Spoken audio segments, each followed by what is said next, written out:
Hi, this is the video explanation for my new asset version 2.3.0.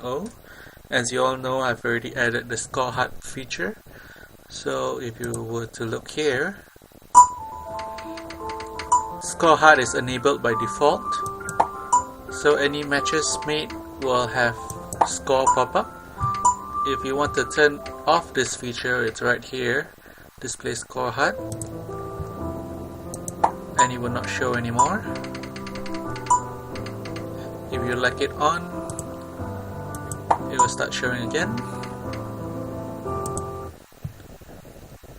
The other thing I would like to show you is the pop specials ability. So let me change this to 3, 9, okay.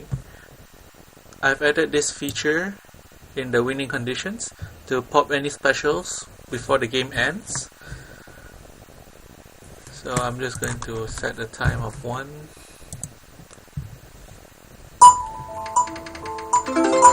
That's the game over sound, so I can't move anymore.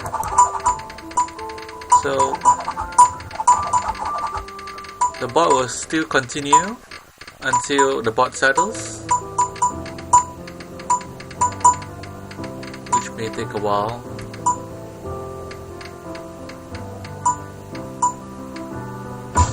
There. It tries to pop any specials that's still left on the board. So you may want to take caution in setting this enabled, because if the board is very big, which creates a lot of specials, it may not end the game at all, because specials are made and destroyed, keeping an infinite loop. So be aware when you enable this option. And the other stuff that I would like to show you is the new board layout. I've already implemented and changed it a lot since I last shown you. I've added this first strength and all this lock strength, which, if you haven't noticed, these are actually the default values that you would like the strength of the panels to be. And obviously, like the previous version, you can change the size of the shaded panels. Apart from that, if you were to go to the Match Framework Editor window, you will notice that there are now numbers beside the panels. And I've moved some of the nodes into this show height nodes. Most of what you need is already written there, just in case you forgot or need a bit of reminder. And the default values, if I were to click through them, will be automatically set to what you have already predefined here.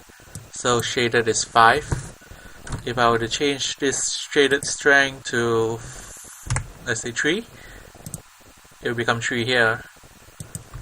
So this is the default that you would like to set, if just to make it easier for your life, I suppose. So you can click all or randomize. You will follow the strength, will follow the define here. But if you like to change it, for example, I have shadeds on this side, and I would like to say that this is 1, 2, 3, 4, 5, 1. Well, you can go as big as you like, but I think up to 9 is even a bit extreme already. So it's up to your liking if you want to set it difficult or not. So if we were to play, as you can see, the different shaded. That sounds a bit annoying.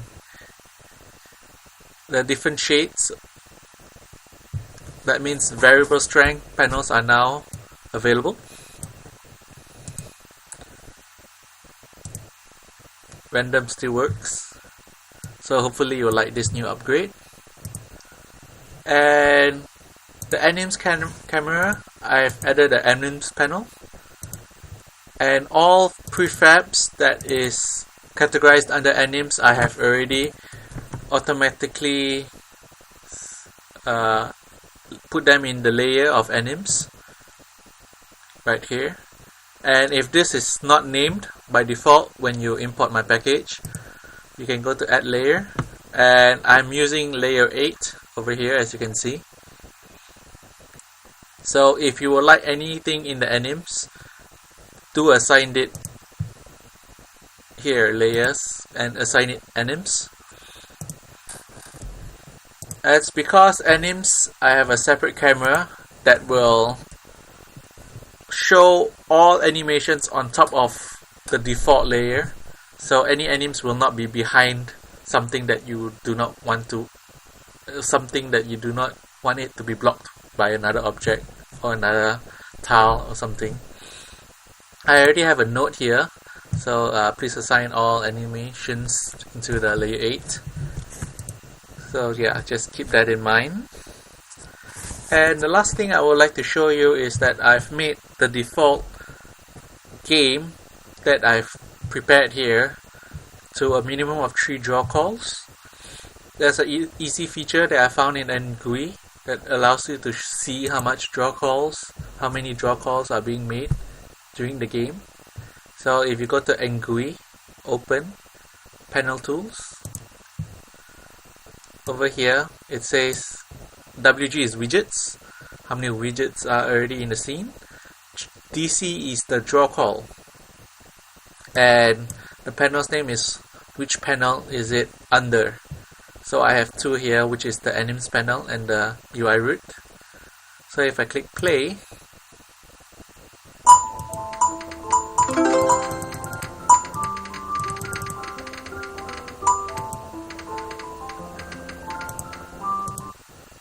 you will notice that all the widgets are categorized into the UI root, and animes panel will only appear when I have any animations here, like the no more moves or the game over. Oops. So game over itself, you see, when it appears, it takes a draw call.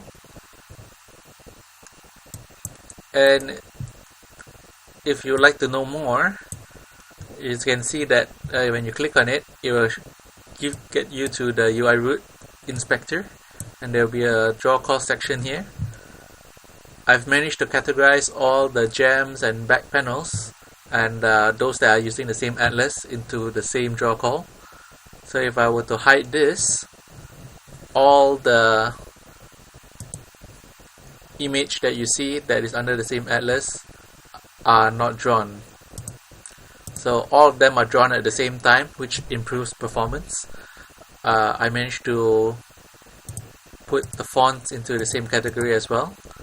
So there's 3 here. 1 is for the background, because the background is an image by itself. So the other one is for all the drawings under the same atlas, and 1 is for the fonts.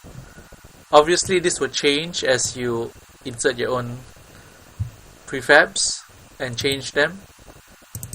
So just keep this in mind to improve your performance. So in the atlas, as you can see, I've added all into the same atlas. That's how to reduce draw calls. So that's about it. Thanks.